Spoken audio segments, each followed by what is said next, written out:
And before we start, I would like to thank everyone who has been taking the course, even if I haven't heard from you. But I really would like your feedback. I will be putting on a poll at the end. That would be Saturday. I think I might do a live class on Saturday too. That's what the way it's looking, but I have to see first. Excuse me. So I would like to know, in the poll, I would like to know which class did you like the best, which class did you not like at all, what could I have done better, what did you particularly appreciate about any of the courses, any of the classes rather. Let me know what I can do better. All right, because these have just been the raw videos, and I've been trying out different techniques, not only teaching techniques, but filming techniques, filming programs, so that I have an idea of what's going to work. I will be putting this course up on teachable.com and on thinkific.com, and there you will have access to the PowerPoint presentations. And so that you'll be able to take the class, look at the video, and also look at the PowerPoint presentations. All right? So we are about a minute away from actually starting. And thank you very much again for all the attention that you have been paying to this class. All right.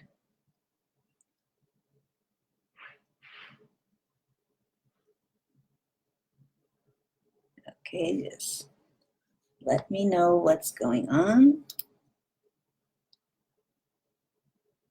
All right, this is 8 minutes, correct?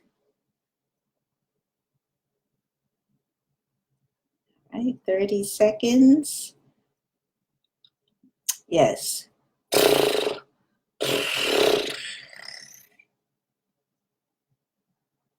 Can you do that? That's what's really going to be interesting to do.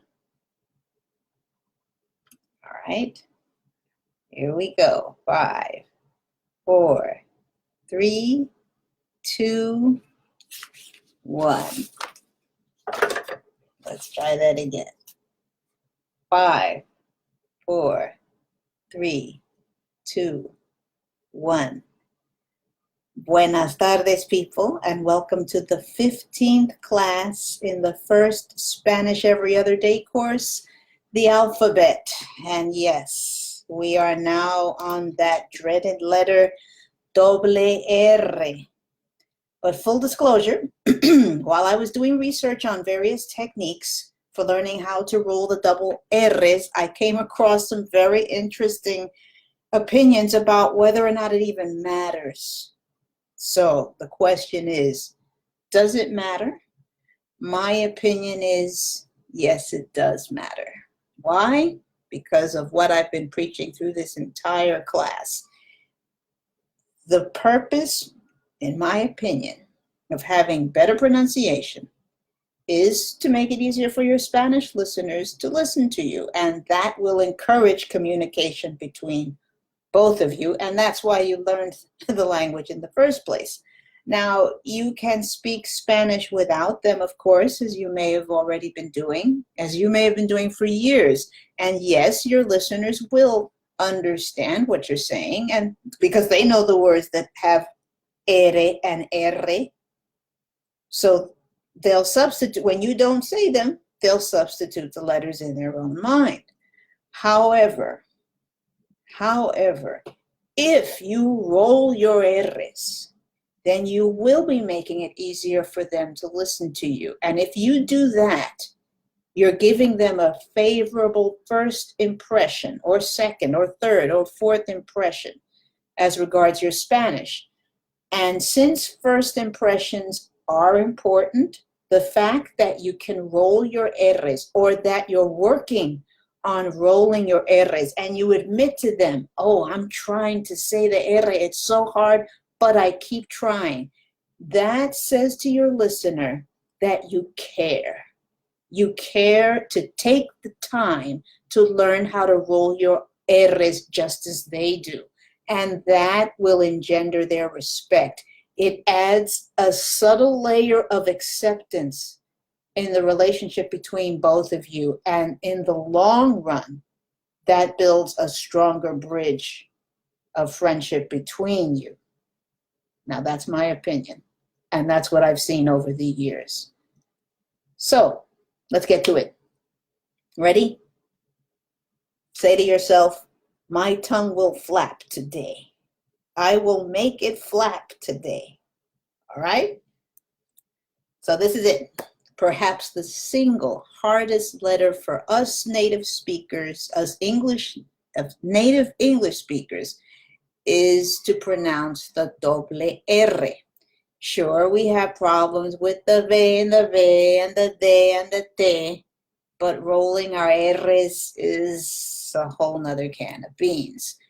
Now, some, not all, some grammar sources call this sound alveolar trill, the alveolar trill. And that means articulated, this is according to Merriam-Webster, articulated with the tip of the tongue touching or near the teeth ridge. All right, so that's the technical term. I'm not going to say it that way. I'm just going to say roll your R's.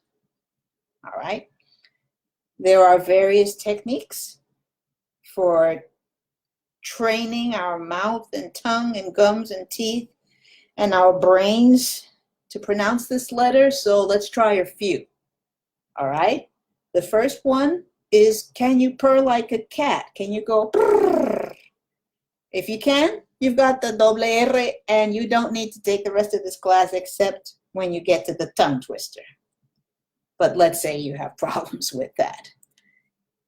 Have you been working on your ladder and your butter and your saddle? Ladder. You feel a flap in the tongue? That's just one flap. Okay, so can you say along with butter? Butter. Ladder. Think, I've got to flap my tongue more than once. Butter. Ladder. Ladder. Sar. You get a sh sound. Now let me tell you this.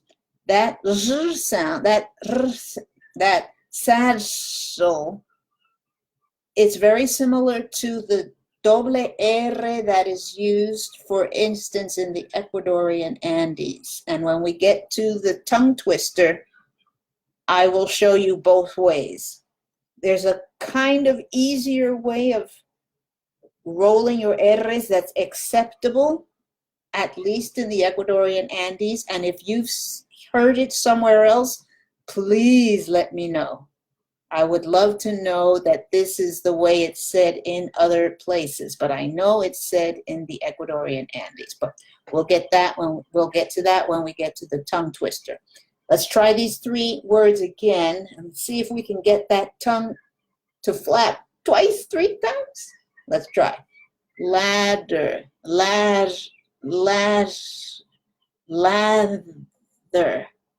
Not lather. We're not trying to say lather. Ladder. Get it to flap. Butter. Butter. Butter. Flap it. Flap it. Butter. Butter. Butter. Butter. Now, yes, I know your tongue is saying, I've never done this before. How am I supposed to know what to do? Tell it to flap.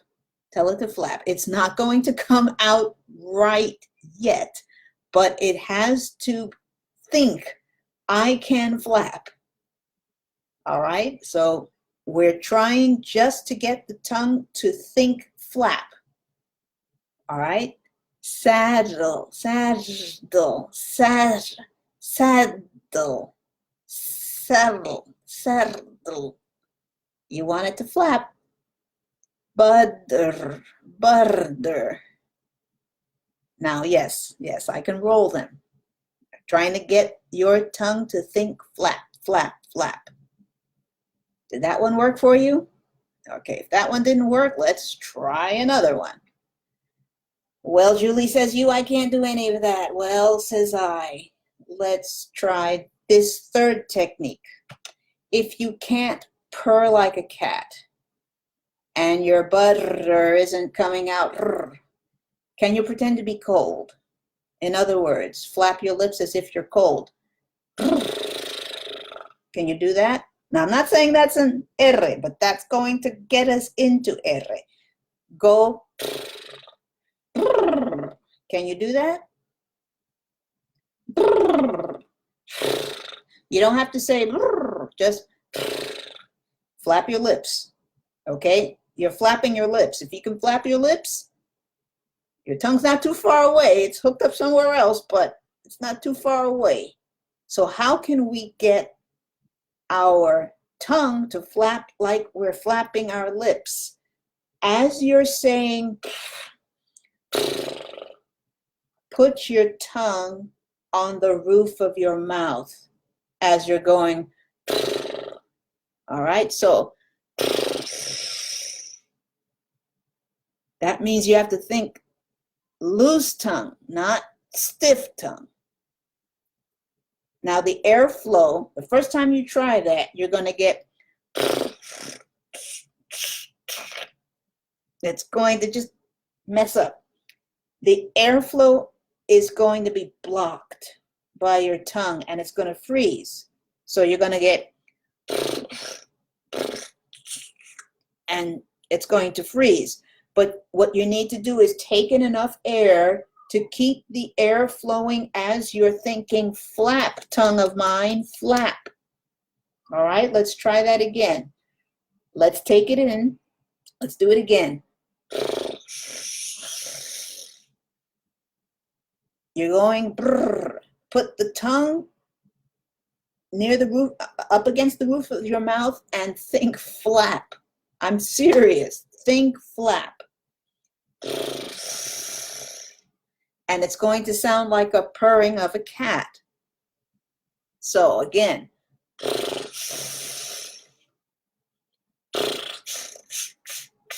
You might get that at first. It means that your tongue is not feathery and light. It means it's stiff because it's not used to it. No sweat. It's going to react like that. Let's try it again.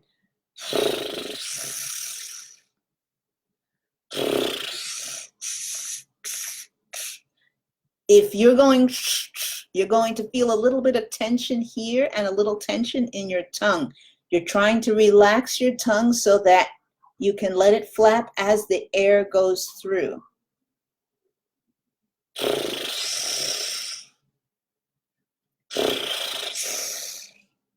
How's that working? Did it flap? No. You're going to have to tell it to flap. It sounds funny, but if you don't believe you can do it, you won't succeed. Let's try it again.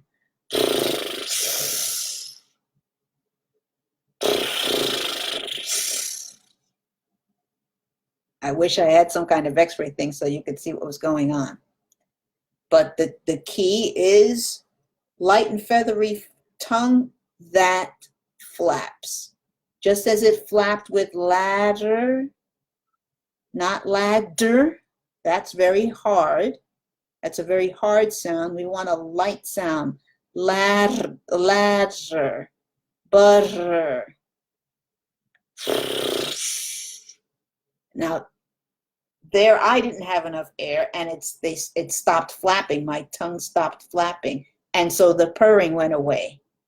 You need to take in enough air to be able to go from to, sorry about that extra thing there. Let's try it again.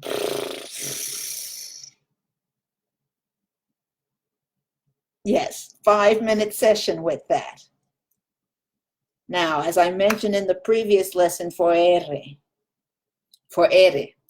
the improved pronunciation of this letter is not going to be measured in days. It's going to be weeks and months. Make it a daily part of your Spanish lesson. 5 minutes. 5 minutes with R, 5 minutes with R. And then keep up your 5-minute sessions throughout the day. And there are so many YouTube videos about learning how to trill your doble R's, both in Spanish and in English. Use both. Use both languages. Set aside some time to go through them and see which one suits you. We've talked about 3 different ways. There's a ton of different ways, but it's going to take time. If you take the time, though, you will find that your R and R's start to change. The thing I'm most concerned about is that there's no R. Keep your lips not going R. R. You can do it without moving your lips. Practice, practice, practice. So we need a tongue twister. So let me write it in the chat box rather. Rosana, rosaron.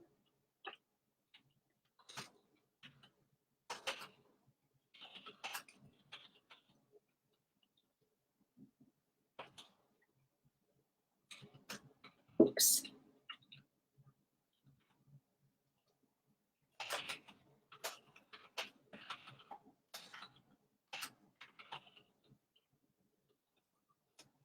Okay, so here we go.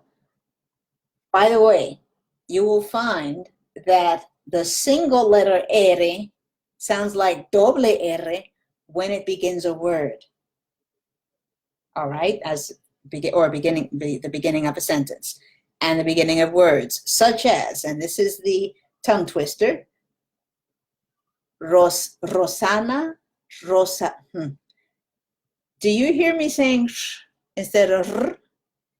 That's the Ecuadorian Andes way of saying it. I'm going to say it the way most people in Latin America say it, and then I'm going to give you the Ecuadorian Andes way of saying it. Rosana, rosaron, Roma, marrón. Rosanita, rosanita, barrón. Excuse me, that was too fast, wasn't it? Let me slow down. Rosana, rosarón. Roma, marrón. Rosanita, rosanita, barrón. Once again. Rosana, rosarón. Roma, marrón. Rosanita, rosanita, barrón. Now the Ecuadorian Andes way of doing it is Rosana, rosarón. Roma, marrón. Rosanita, rosanita, barrón. No, sorry, yeah, that little flap at the end and barrón. I shouldn't have done it because I was doing all the Ecuadorian Andes way, but you heard lots of air instead of flapping tongues, correct?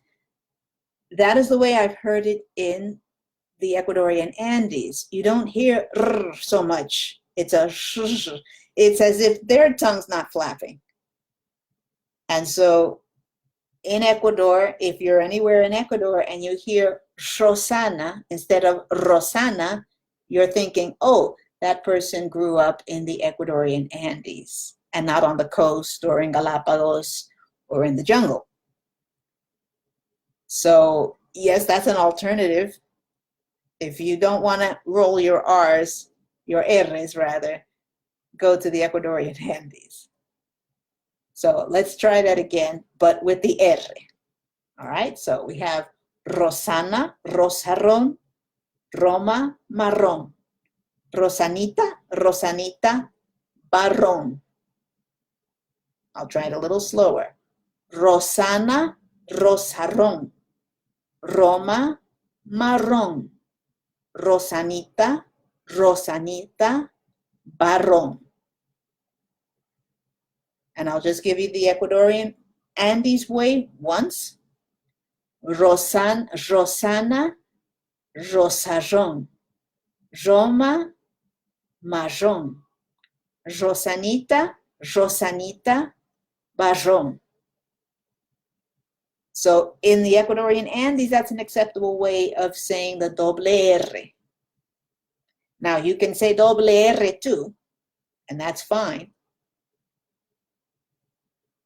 But one tells your listener that you're from the Ecuadorian Andes, or that you learned Spanish from someone from the Ecuadorian Andes. And the other tells you that you're from other places in Latin America. So, doble R or doble S, depends on where you're from. Learn both. Learn to flap your tongue. Yes, it takes a lot of time, but you can do it. If you practice 5-minute sessions, I'm not saying 30 minutes of brrr, but practice just a little bit every day, just a teeny bit every day.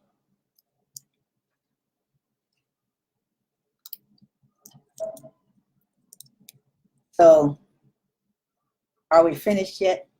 Nope. One more class. We have to review everything that we've learned. But if you have a particular letter that you'd like me to go over, please let me know so that I can prepare for it. All right?